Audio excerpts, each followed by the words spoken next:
Welcome to LOA Today. I'm Walt Thiessen. With me today is longtime listener, poet laureate, and Taya Master Anne-Marie Young. This is your Daily Dose of Happy. We are so happy you decided to join us today.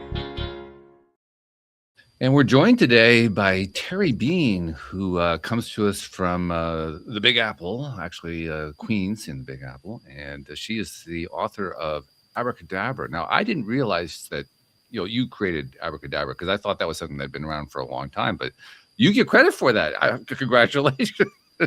Well, I definitely don't get credit for the word Abracadabra, Abracadabra and the magic behind it and the book itself.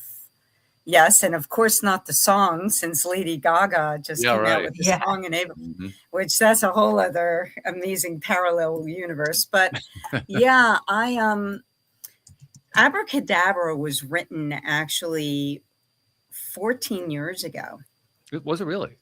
Yeah. So it's amazing. The next month or so. No, it's been written, but it was never published. Okay. It was never, ever published. I always had the dream of getting it illustrated and getting it published. And back in 2014, I think I was surrounded by a bit of, negativity and people who were just not very positive and more cynical, I think would be the word, right? Mm-hmm. And I think that's where that came from, because I've always had a pretty positive outlook. My glass is full. It's not half empty or half full. It's pretty much full all the time. Or beyond half full. Yeah, it's not. I'm a pretty happy person.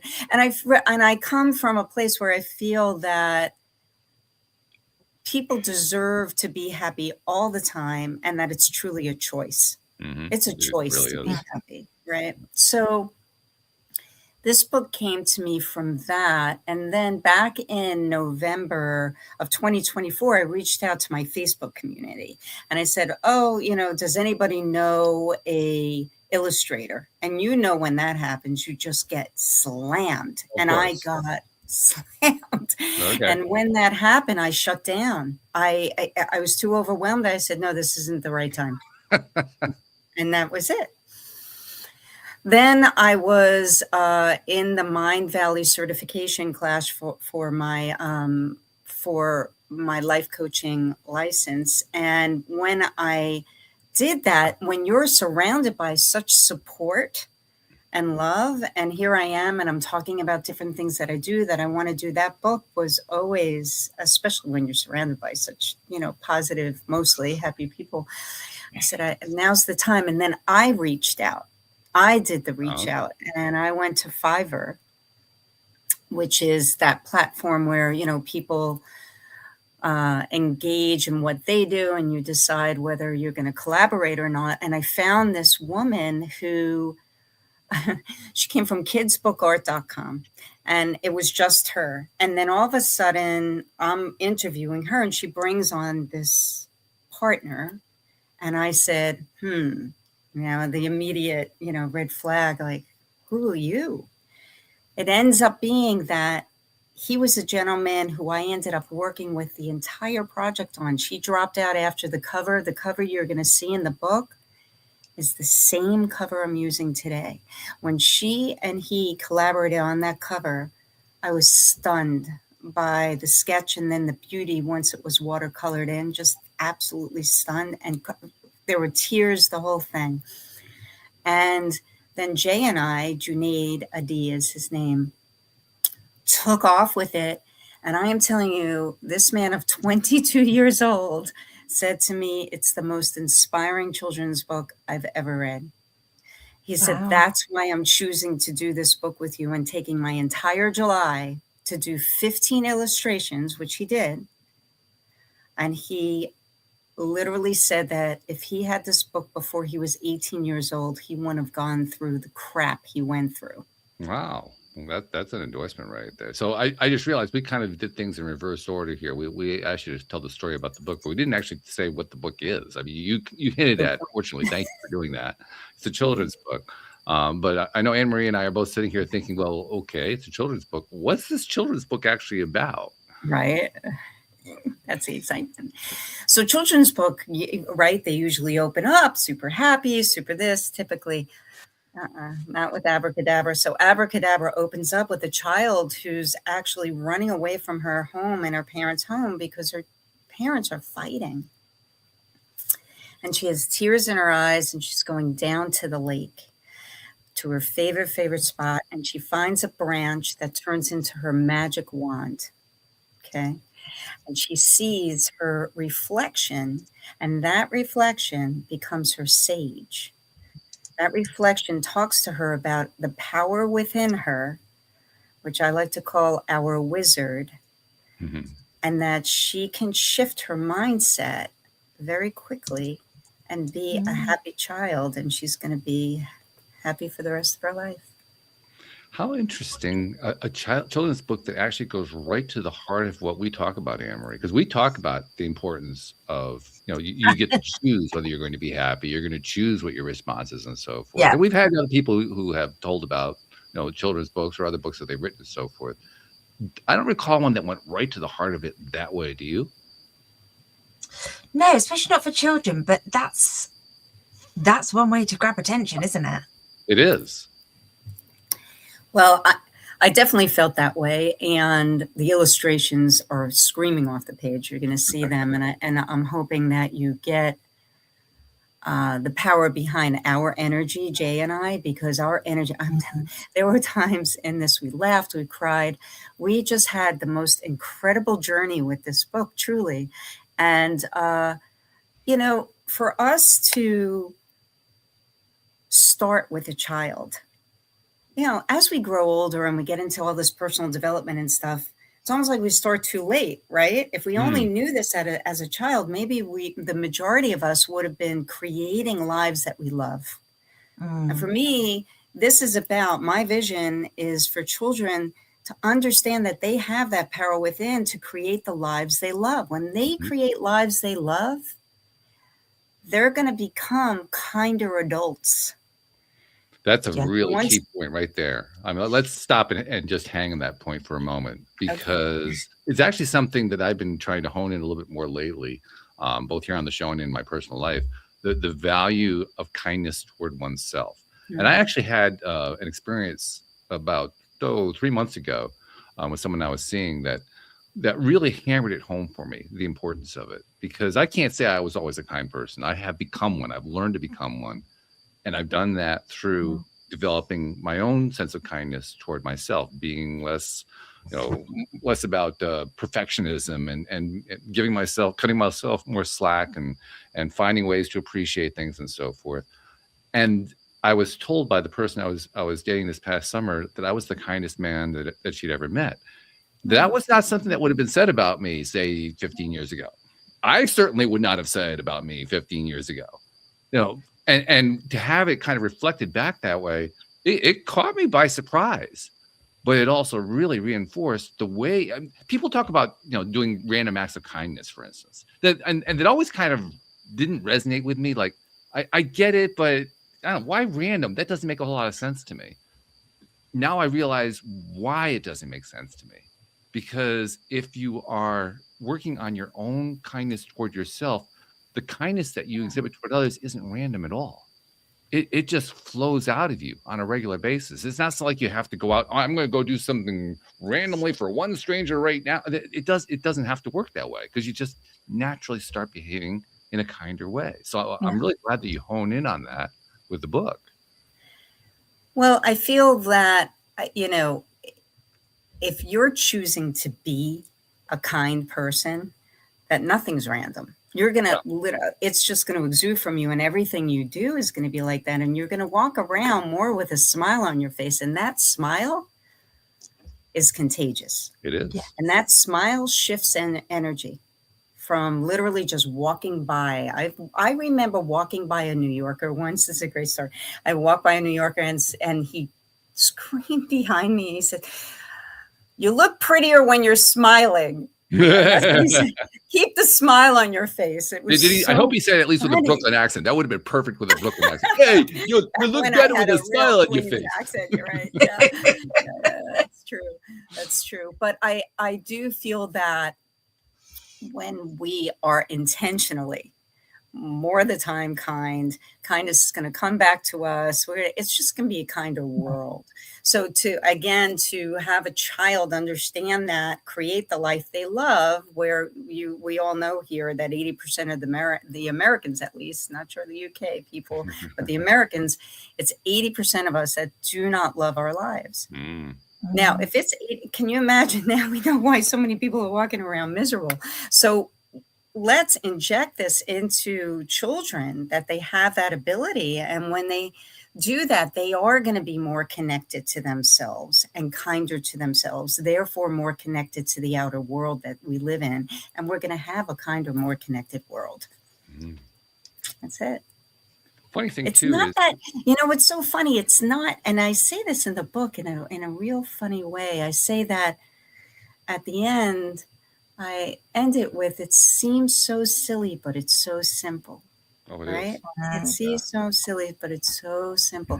And it really is. And listen, one thing, when you put out a podcast like this and you talk about being happy and positive and everything, there is a lot of stuff that goes on in our lives that is not so great.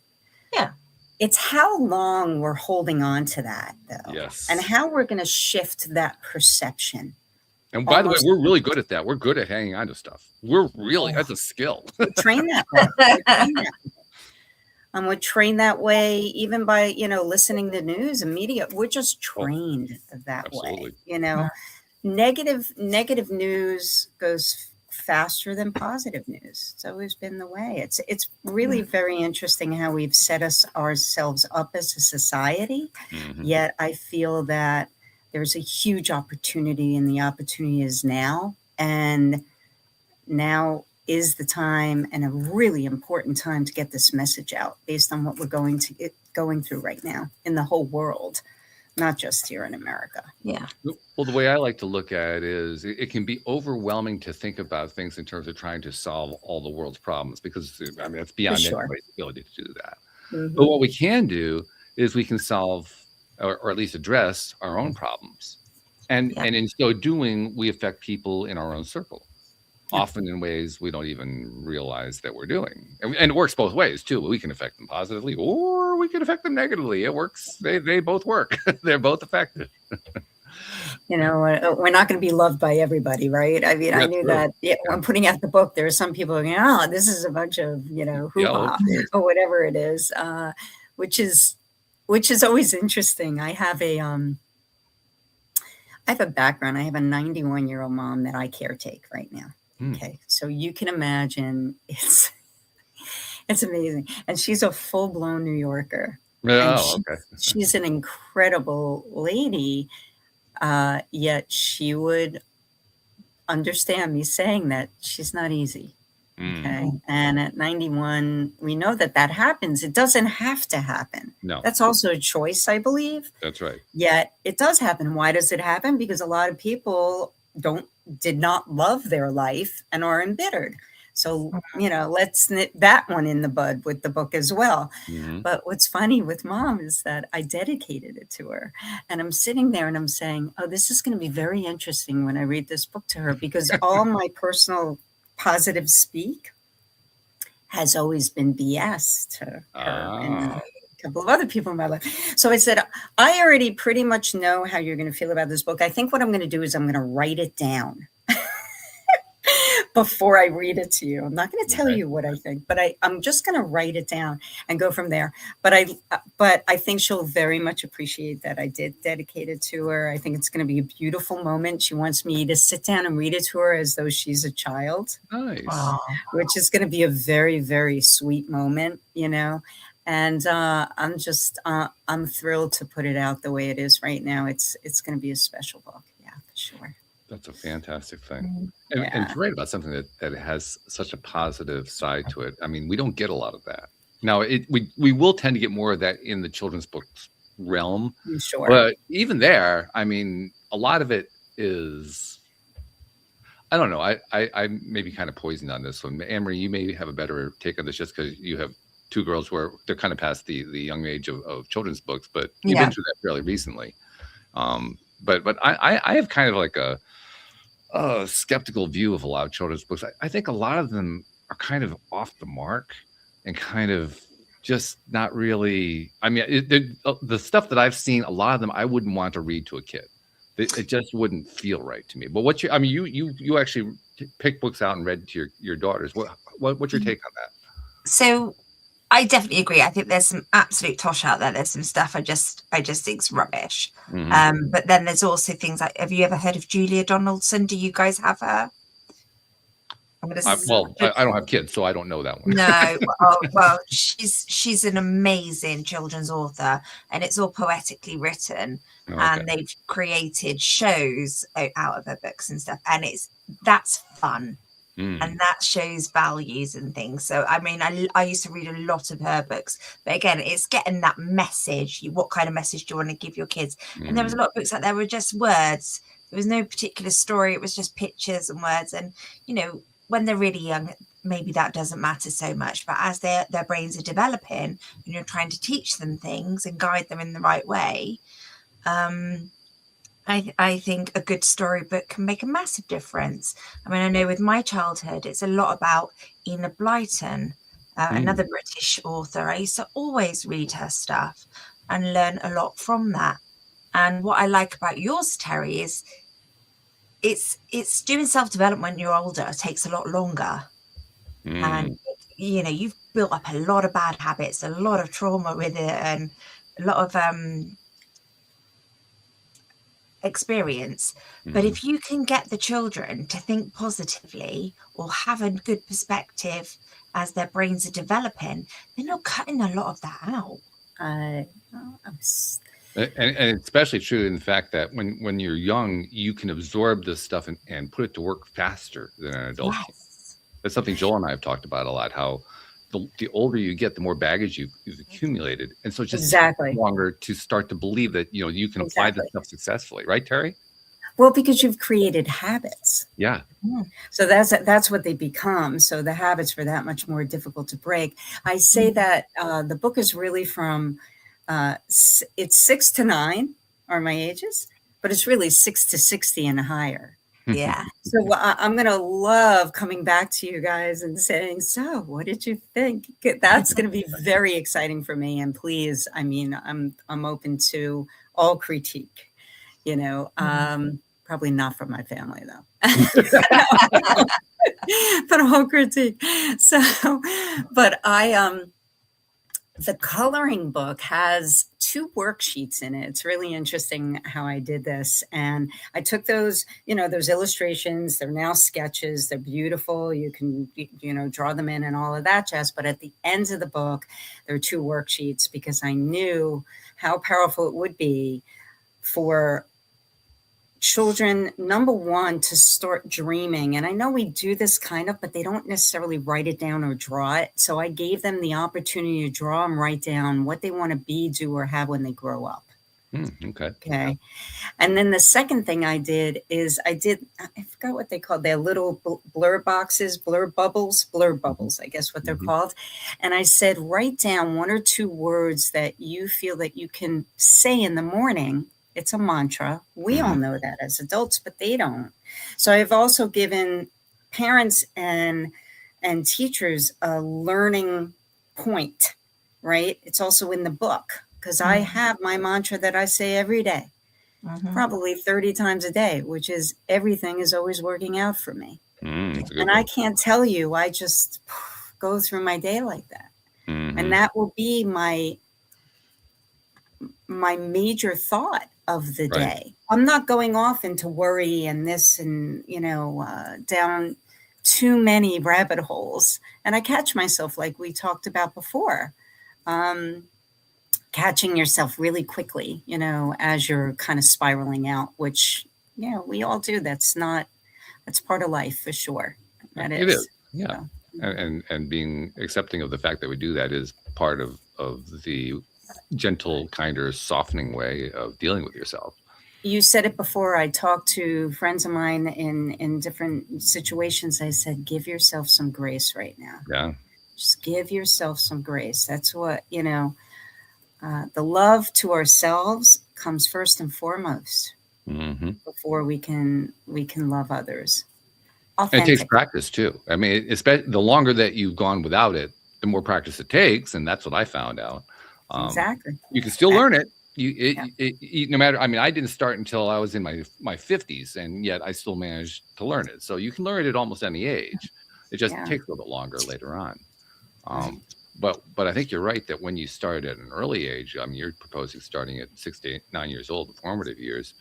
When you're starting at that age, because the baggage isn't in the way, we're taking advantage of that neuroplasticity.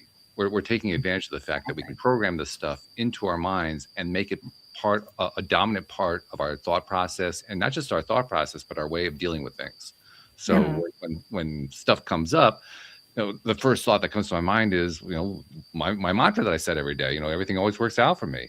And so it doesn't matter how bad it is. Well, everything always works out for me. So now I can relax. I can feel good. I can feel confident. I don't feel like I have to stress. I don't feel like I have to be perfect. I don't feel like I have to beat myself up if I don't get from A to B. I can relax. I can say, this is okay. This is not a big deal. Everything's going to work out for me. It's going to be good. It's so true. And I find then when I relax into things and I'm letting go of the outcome, right? I'm always letting go of the outcome and not attached to exactly what that outcome has to be. Precisely. Yeah. Yet I believe through my process that it's going to happen, and whatever it is and whatever it turns out, it's going to work out for me, right? Exactly. That life flows so beautifully and so easily, right? When you do that, and we create beautiful lives that way. We absolutely do. It's an exciting time to be touching children that way. I believe, the 6 to 9 year olds could have different hangups and things that are going on, but I don't think any of us have been privy to parents not having some kind of an argument and us turning it around possibly and pointing the fingers at ourselves and saying, oh my God, was it me, or whatever the situation is, or just really upset about it. And well, that's one of the reasons we call them the formative years, because we get informed by the people who are dominant in our life. Who's going to be more dominant than our parents? I mean, that's just the way life works. That's they are the primary caregivers. They're the primary everything in our lives. And so of course it's going to affect us no matter what happens. The beauty of it is when the effect is a positive effect. And I mean, we learn the most from the negatives, but the reinforcement of the positives, that's where the strength comes in. It's actually that combination. Because if you don't experience anything that's ever negative, you don't really grasp why the positive is so valuable. It's a beautiful comment you're making, and the reason why is because it's called, I listen to a couple of people, as you can imagine, right? We all do. And Joe Dispenza is someone who's coming out actually with the whole children's program very shortly, in a year or two. So I've got to get in front of him. Then we have, Esther Hicks, who I've been listening to forever. And she really coined the phrase, everything is always working out for me. I gave her credit for that quote in my book, actually. So, but what I've realized, and I've come to realize at this stage in my life, is that everything is about perspective. It's just, what's your perspective, right? Right. So, and we can change that perspective. If it doesn't feel good, change your perspective. If you don't like the story you're living, change the narrative. And I know it sounds coy, but it's really not. It's not coy.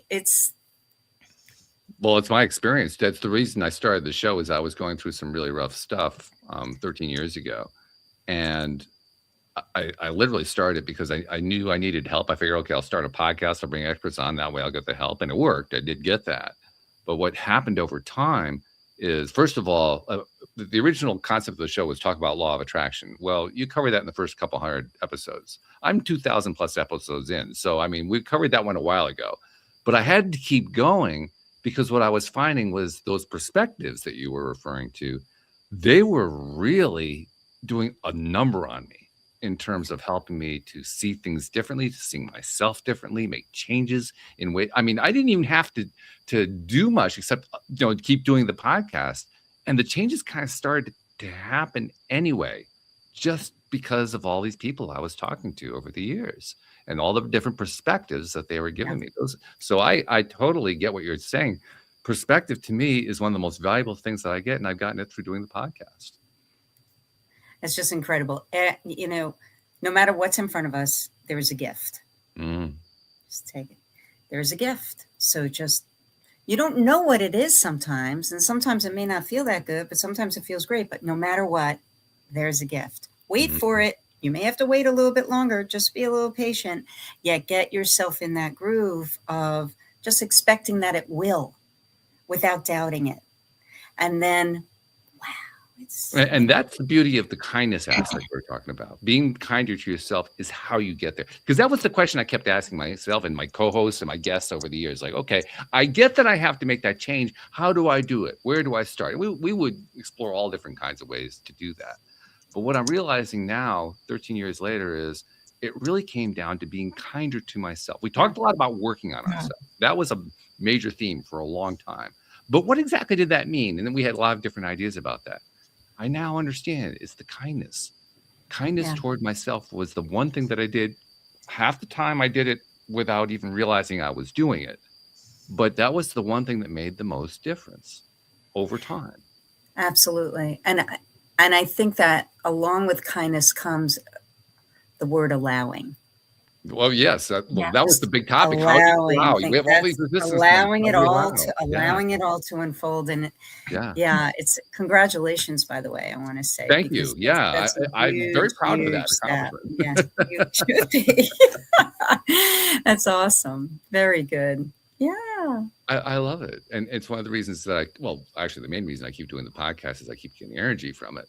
And that's it. I mean, so you shifted because you have all of this energy coming at you, and now you're all of a sudden vibrating at a completely different level. Exactly. Completely, you're attracting exactly, what you want. We get what we want, and we get what we don't want. So we always have to be, careful of where our focus is. Where's our perception? Where's our perception? It's all just this beautiful cycle of life, right?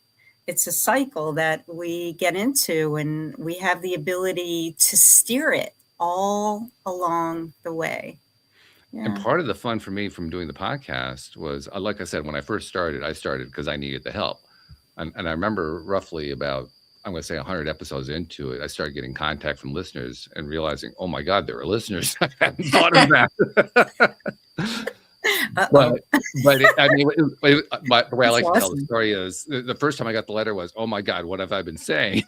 I wanted to review the record. Did I say anything really stupid or whatever? But it's been really actually wonderful to have listeners, because listeners, the ones who stay, are the ones who resonate with the same kind of thought process and the same kind of belief system that we've been talking about on the podcast all this time. One of whom was Anne-Marie, by the way. Anne-Marie was a listener before she became a co-host. Fantastic. And it's one of the reasons I brought her in as a co-host, because she knows the listener's perspective. Like Emery, as you're listening to this right now, because you've also been participating, but as you're listening to what we're hitting on right now, what are the parts that are resonating the most with you? Just like ad hoc.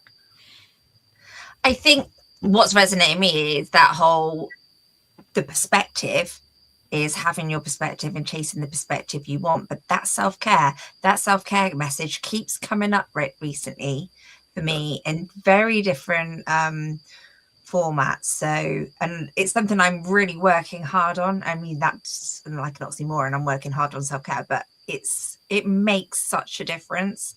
So it's just changing that perspective and looking after yourself and putting yourself high up in your priorities, because I think, like you say, at a young age, we can end up being people pleasers because we're so scared of upsetting people, and we can neglect ourselves for a long time. Very true. Interesting Yeah, point yeah. you just made there. I don't know if you intended to make it quite the way I thought of it, but people pleasers are people who aren't really kind to themselves. That's right. That's what I identified. Very, 'Cause very when you- good. Very, very good point. Yeah. Because when you were saying that you're a lot kinder now, Mhm. I was thinking, well, I used to be a lot kinder. I used to do everything for everybody. But then I was always thinking, because I do a lot of reflecting as I listen to the conversations, I was thinking, yeah, but I completely lost myself in looking after other people. Yeah. And actually my happiness now, yes, I'm doing self-care now. I'm a lot happier for that. And just having my boundaries. And interestingly enough, you now have a greater impact on others in the way you wanted to. Absolutely. Way more strong. Yeah. With a lot less effort. Yeah, absolutely. Right? You don't have to I struggle. didn't even about it realize anymore. you're doing it. Yeah. Yeah. Well, because you're having fun Yes. too. So the Yeah. more fun we have, I mean, the sweeter it gets, right? Mhm. Because again, people feel that and people resonate with that. They resonate with fun. You know, we've lost, many of us adults have lost that silliness in us, that fun in us. For some reason, someone said somewhere that when you grow up to be adult, you have to get serious. Things get really serious, you know, and all of a sudden people are just, and it is so fun to be silly. It Mhm. truly is. So I always say that I'm still 4 in Okay. my heart. And I used to have a friend who used to say, no, you're 2. And I used to have that kid argument with her, which was really, really fun. But truly, to reconnect with that inner child will make life more fun. And that's exactly what you did. You reconnected with that. You by law of attraction, you were vibrating differently. And then all of a sudden you, because of who you were being, you have people attracted to you to this podcast, which is fabulous. There are a lot of podcasts out there, as we know now. So thank you for being here. It's a wonderful opportunity to speak to the two of you. And I can speak about this all day and night long, all day and night long. And it all comes down to, that's what's amazing, the basic things, right? That we've been talking about. It's amazing. One of my other co-hosts, Joel Elston, he was my 12th interview back in 2012, the first year that I started the podcast, and we've continued to do episodes together to this day. One of the things that we often like to talk about is how we made the whole topic so complex, because we were kind of figuring it out together as we went along. You know, I mean, he was maybe a little bit more ahead of me than I was, you know, and so that made the conversation interesting and worthwhile and so forth. But basically, we were just trying to figure the whole thing out. And we really did make it very complex. I mean, it was fun. It was a fun complexity. We just, we explored all these different avenues. We talked rabbit holes. My God, we going down rabbit holes was normal. That was the fun part. Right. But at the end of the day, I mean, it was a whole lot more simple than we were giving it credit for. And if we look at it now and we say, how do we make it so complex? It really is simple. Because you're human. Us human beings love to make things difficult and complex. I mean, look at the way society runs. I sit here, when I came from Florida to New York and got the license and did all this, I said, why? Why did we make things so complicated with everything? It just seems, why did we do that as a society? It's very interesting to me. I've brought that up to a couple of people. But again, through the difficulties, just have fun with it, play with it, laugh with it, and enjoy the ride. Because that's why we're here. We're here to enjoy the ride. We're not here to deal with all, the turmoil and all this. I'm not saying, again, it's there. But how do you really choose to want to deal with it? And how do you want it in your world? How is it really working in your world? Yeah. Well, to be fair, I think that many people do want the turmoil. I don't think they necessarily want the turmoil to be highly negative. But one of the reasons we come into this world is because it's a contrast world. It's a polarity world. Love that. We choose that. Absolutely. But contrast doesn't have to be bad. It doesn't have to be, no. Contrast, and that's what some people think. Contrast is bad, right? That's one. The second point I was going to bring up is that we all have that choice with contrast. And now I lost my train of thought for a second. That happens all the time. Don't worry about it. Well, it's almost like that contrast we see as bad and we see it as challenging, and actually it's opportunities 9 times out of 10. Always. And that's it. There's there's the perspective right there, Anne-Marie. It's always an opportunity. It's always an opportunity, and it could be a fun opportunity, you know? And I think when we look at things that way, our lives really, really change for the better. Really for the better. I still don't have it. Sorry. That's all right. It'll come back when it's ready. I know it. Sorry, can I ask you a question? Was there something magical in your childhood for you to have that positive my glass is full? No, it's a great question. There's a couple of things, first of all, and I write it on my website, but the one thing that I know that kind of made me who I was is my parents were both divorced previous to marrying each other and having me. So I was an only child with a child of my mom's that I lived with and 2 children from my dad. And they came in with a lot of stuff, angst and divorces and screaming and, you know, just like a little bit of nuttiness. And I decided, whether it was distraction, whether it was ever, they called me their sunshine child, and I stepped right into that. And I decided to be the fun one, the mediator, the one that just kind of settled things down to what I felt I needed, which was a bit more normalcy, right? In 4th grade, my 4th grade teacher, Mrs. Liebert, who I remember, actually casted me as the lead in a play, and I played Mother Nature. Oh my! Which is why I have such a close relationship with her all the time. You know, the snow, I really have a lot of fun with it. But I got on stage and I had the mask on, and it was a messy, filthy, you know, polluted world. And at the end of the play, I had this beautiful dress on with rose-colored glasses. And I swear I never took the rose-colored glasses off. I just didn't take them on. That's interesting. So I think that was part of it too, just getting, and I was bullied, by the way, terribly bullied as a kid. So, you know, to get through those times were really, really interesting for me and tough. And I think I just put myself in my own little world, you know, as we do as children. And, you know, it was hurtful and painful and a lot of other things. Yeah, you know, you survive and you move through it. But those times, you know, they can still bring up tears. It's amazing how things can still bring up tears, right? I'm curious about something, especially now that you're telling that story. And it actually reminds me of a conversation I had with a group of people over the weekend, in which we were talking about the fact that we live in this world of polarity and that, you know, things happen that we don't like and so forth. And a comment that came up was something that I've talked about here on the show previously, but it's the idea of appreciating what we don't like, which I found for the longest time to be very challenging, very difficult to do. It didn't become easy for me until I finally achieved a realization. And the realization was I don't have to like something in order to appreciate it. Brilliant. That took me a long time to get to. But when I finally got to that one, first of all, it made it a whole lot easier to be kind to myself, by the way. I mean, that contributed in a major way. But it also made it easier for me to appreciate things I couldn't appreciate before. And that also led not only to kindness toward myself, but also kindness toward others. Because if I didn't feel like I had to, you know, beat something up for being something I didn't like, well, that made my life a whole lot easier.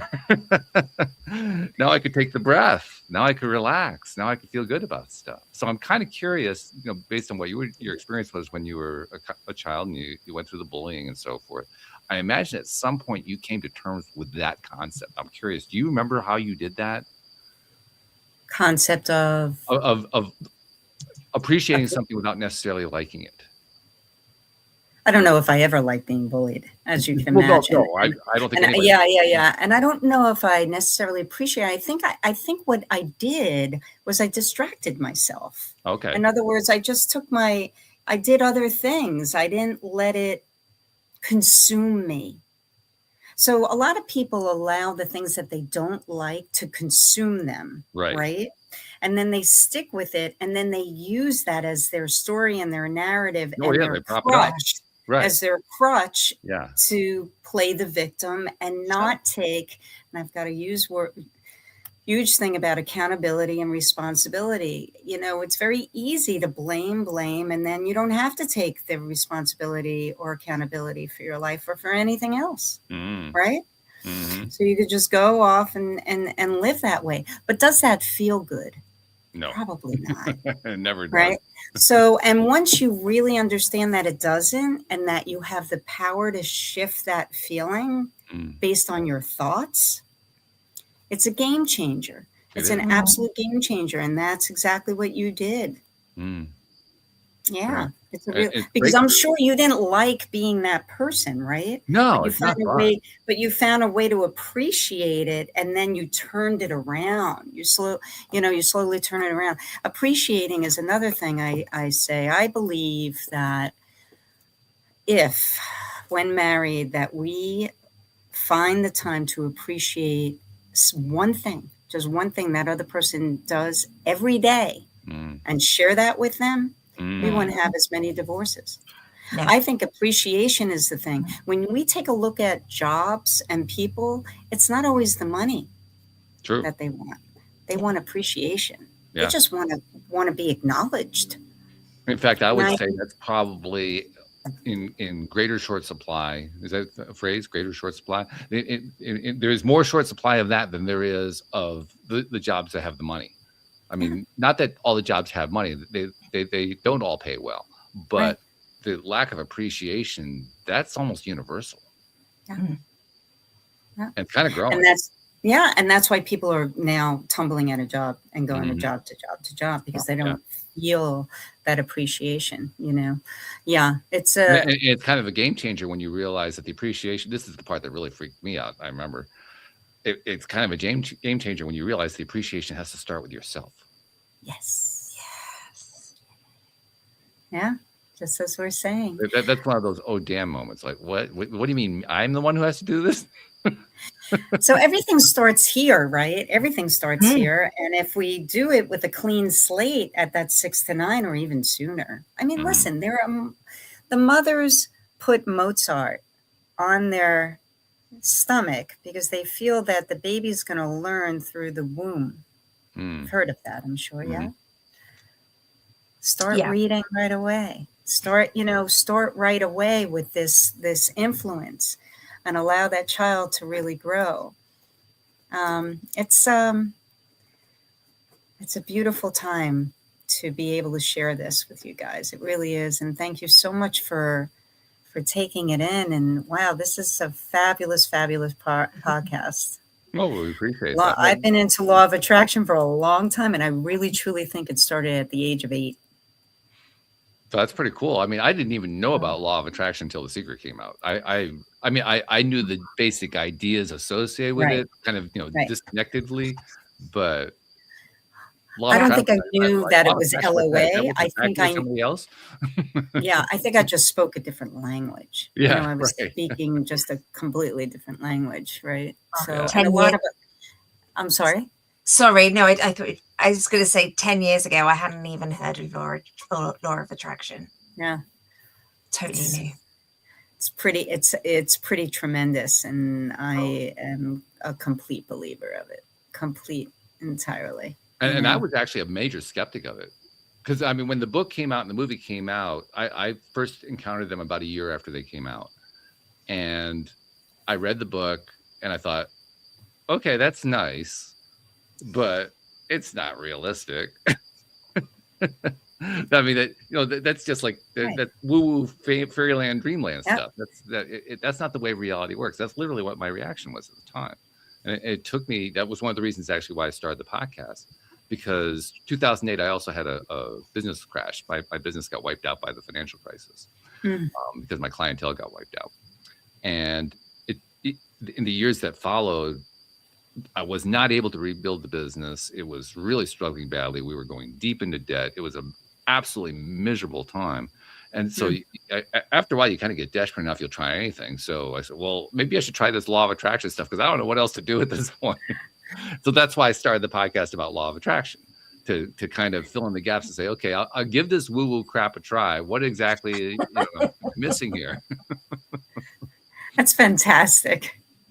And I learned a lot, of course, along the way from doing all that. But my initial reaction was, this is a bunch of nonsense.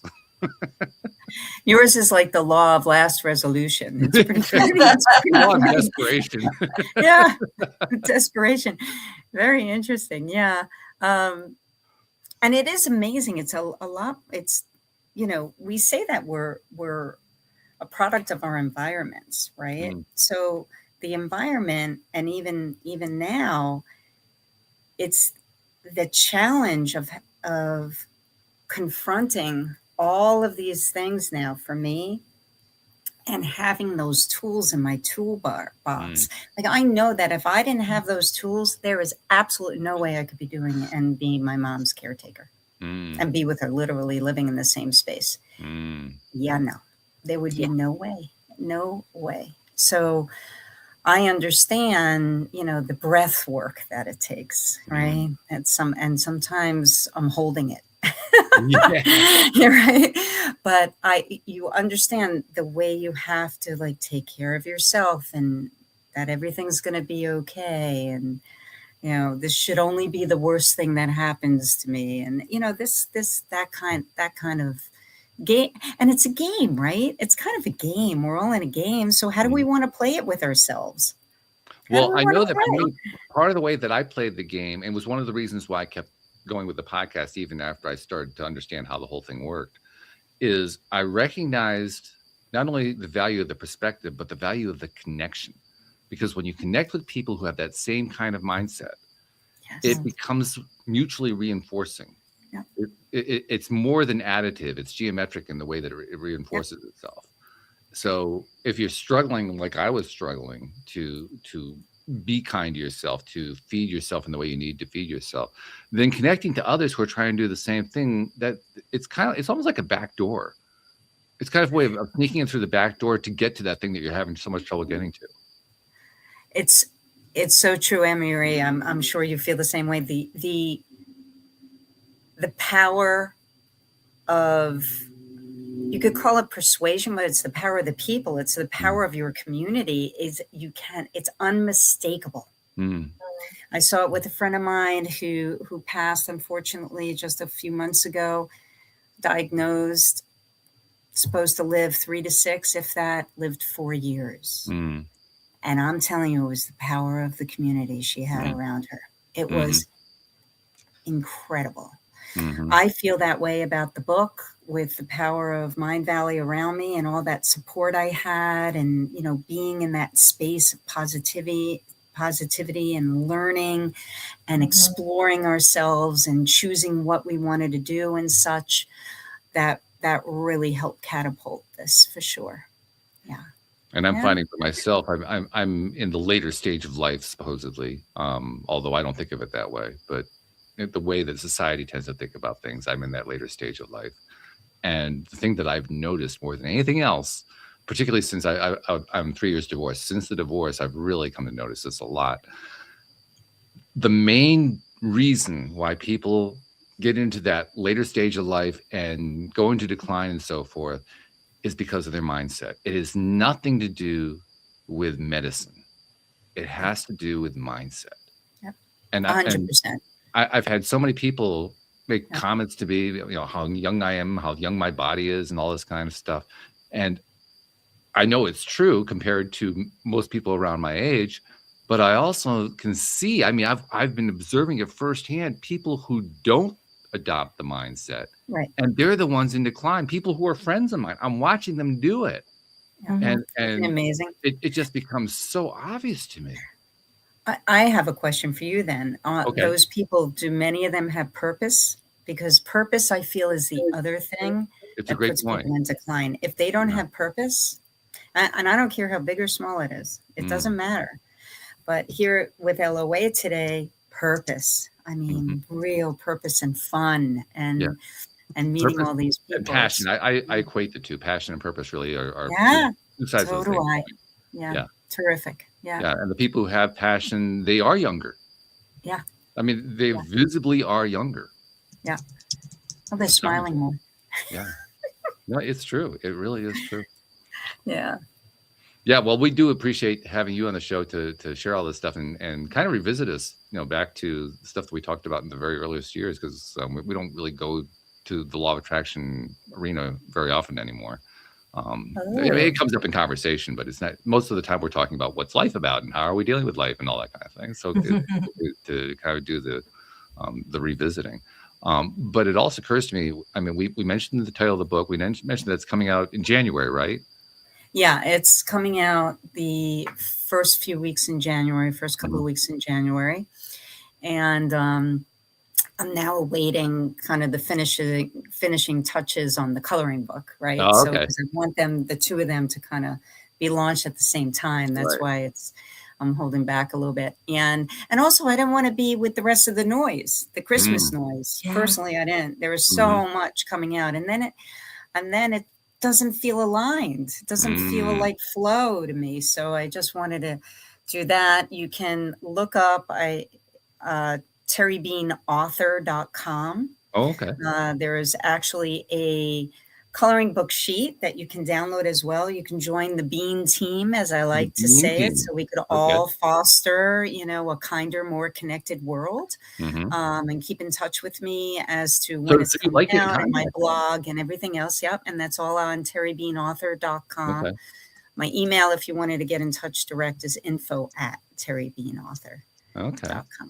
That's great. That's great that you want to have people reach out to you too. I think that's important to that connection that we're talking about. Oh, I love it. I love these conversations. I love all, and that's where the consulting business will come in, and that's for another podcast. So we will, we'll make that happen. I definitely would love to make it happen when the book launches, if you'd have me and come back on, and I'll have the book here. Well, we do have two other things that we do before we wrap up a show. And with there's three things actually. The first one is finding out more about how to reach you and how to find the book and all that kind of thing. So you've spelled that out. So that's good. And Jen will make sure she'll put it into the show notes, with the quick link and so forth.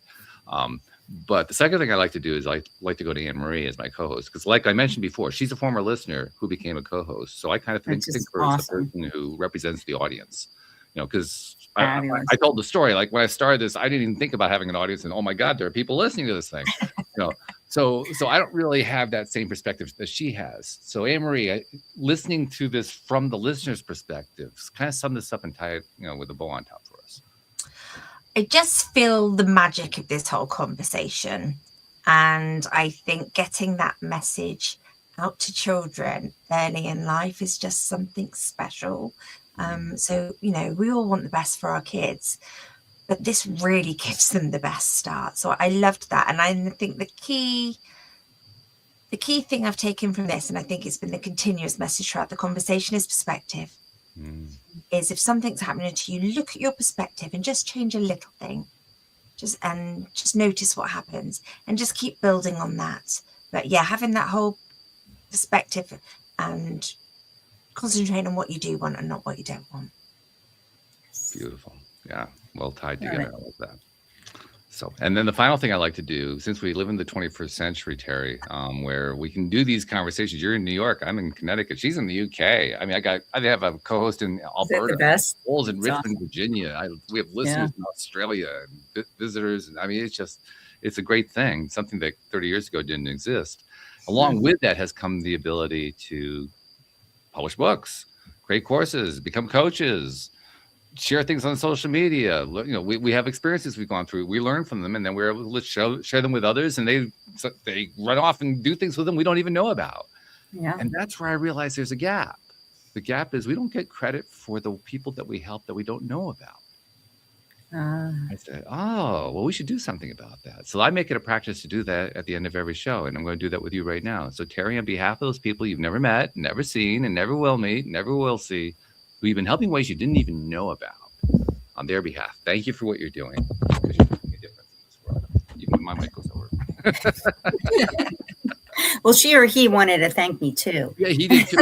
He also wants to be fed right now, but that's another thing. Because pets are magical, for sure. Oh, yeah. Definitely. Yes.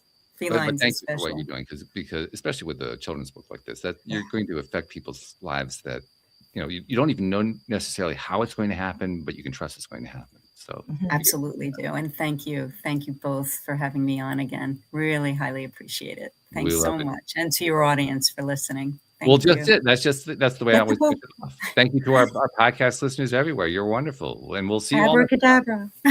We'll see you all next time here on LOA Today. Goodbye, everybody. Bye.